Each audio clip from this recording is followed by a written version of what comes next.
एक नियम समाप्त हुआ, दूसरा नियम प्रारंभ कर दिया। नियमावली बनाते चले गए। परशुराम जी दिन दिन वर्ष वर्ष, लेकिन मन से वो बात निकल गई कि मैंने संकल्प लिया है कि 21 बार क्षत्रियों का विनाश करना है। बात बढ़ गई,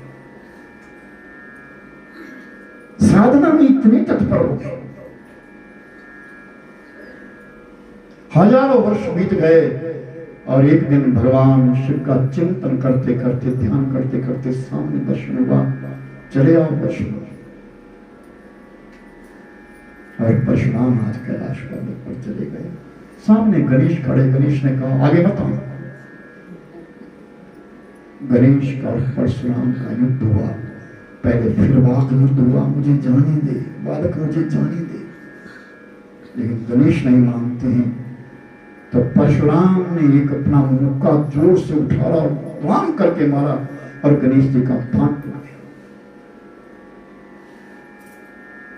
गणेश जी की एक ही दांत है, एक दांत।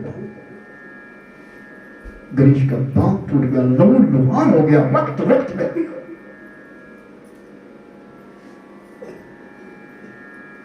जब भी गणेश की पूजा होती तो एक दांत की होती है। घर में जो भी मूर्ति हो, ध्यान रखना, दो दांत वाला गणेश कहीं बनता नहीं। अगर किसी ने पूरे से बनाया हो, उन्हें किनारे हटाना। एक दांत का विशेष है। एक दांत किसने तोड़ा?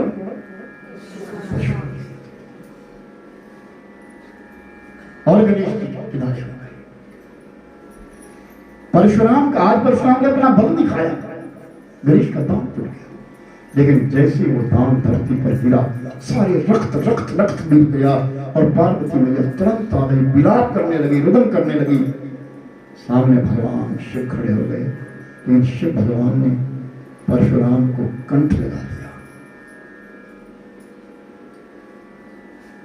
पार्वती ने गणेश को उठा करके अपनी गोदी में रखा। भगवान शंकर जी ने परशुराम को उठा करके अपनी गोदी में रखा।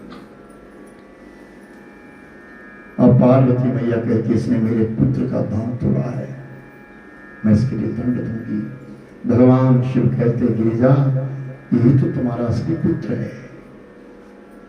अपने पुत्र से अधिक प्रेम अपने शिष्य से होता है। ये मेरा परम शिष्य है, ये मेरी संतान है, ये मेरा पुत्र है।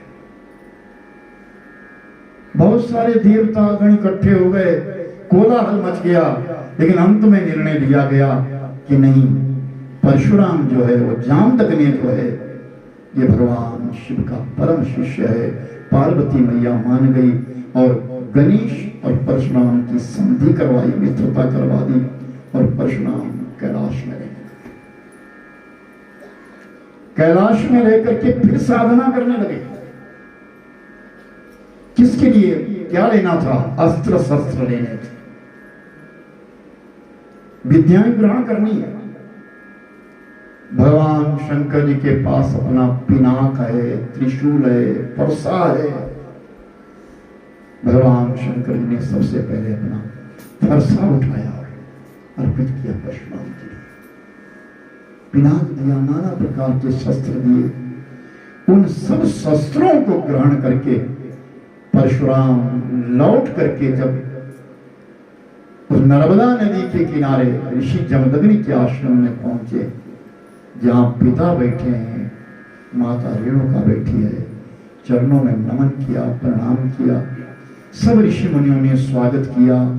परशुराम के दिमाग में बात ही नहीं है और बड़े आनंद से रहने लगे। दिन बीतने लगे, समय बीतने लगे। एक दिन उस रेणुका ने परशुराम से कहा, परशुराम, मेरे हृदय में आज दर्द है। जब हृदय की बात कही तो तुरंत याद आया, मां मैं समझ गया तेरे हृदय की बात, मैं अपना वचन पूरा करूंगा। मां तुम निश्चिंत रहो, मैं अपना वचन पूरा करूंगा। और परशुराम ने आज अपना फरसा उठा दिया और कार्तवीर्य अर्जुन राजा सहस्रबाहु की महिष्मतीपुरी नगरी के ऊपर अपना चढ़ाई कर दी, अकेले परशुराम। वहां सहस्रों की सेना है, लेकिन परशुराम तो अकेले।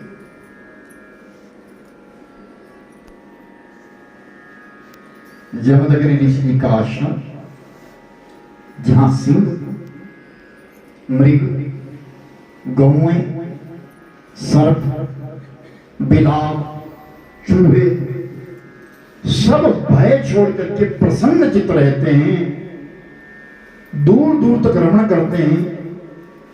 उस स्थान का नाम जमदग्नि आश्रम है।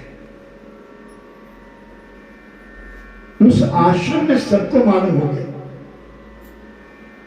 कि परशुराम आज रण मैदान में चले गए, और परशुराम के पराक्रम को सब जानते हैं। अनर्थ होगा आज, लेकिन सहस्त्रभाव कोई कम नहीं है। किसके शिष्य है? दत्त महाराज, दत्तात्रेय। परशुराम जी भगवान शिव के शिष्य है, और सहस्रार्जुन जो है वो दत्तात्रेय महाराज के शिष्य है। अनसुईया के पुत्र दत्तात्रेय है, जिसमें ब्रह्म, विष्णु और महेश तीनों समाये। परशुराम ने जाकर के उस कार्तवीर्य से कहा, कार्तवीर्य, तुम क्षत्रिय होकर के अपने धर्म को भूल गए, तुम धर्म को भूल गए हो, आओ मेरे संग में युद्ध करो। सहस्रबाहुओं की भुजाएं जो थी वो खुजलाने लगी। 1000 भुजा लेकर के, 1000 भुजाओं में जब धनुष बाण दिए तो चारों तरफ ऐसा लगा आंधी आ गई, कोलाहल मच गया, संसार जैसे डूब जाएगा। और परशुराम के पास जो अनेक अस्त्र शस्त्र है उनका प्रहार होने लगा, दिशाएं कांपने लगी। देखते ही देखते परशुराम ने राजा सहस्रभाव की आदि सेना का विनाश कर दिया। ब्राह्मण है परशुराम, धर्म के लिए कहा है। युद्ध करना, लड़ाई करना क्षत्रिय का काम है, लेकिन ब्राह्मण कहते हैं कि धर्म के लिए ब्राह्मण को शस्त्र और शास्त्र दोनों करने चाहिए। शास्त्र भी पढ़े और शस्त्र भी चलाए। ये विद्याएं केवल परशुराम ने कही। परशुराम जी ने धर्म के लिए शास्त्र को किनारे रख करके शस्त्र उठा लिया, और जब शास्त्र की बारी आई तो द्रोणाचार्य को बढ़ा दिया, भीष्म पितामह को बढ़ा दिया, और जब धर्म की बारी आई तो कर्ण को पीछे हटा दिया। और जब कर्ण ने भूले से अपराध करके अपने गुरु से शिक्षा ले ली तो जाते जाते शराप दे दिया, जाओ तुम्हें रण मैदान के बीच में ये शिक्षा भी मिल जाएगी, ये विद्या मिल जाएगी।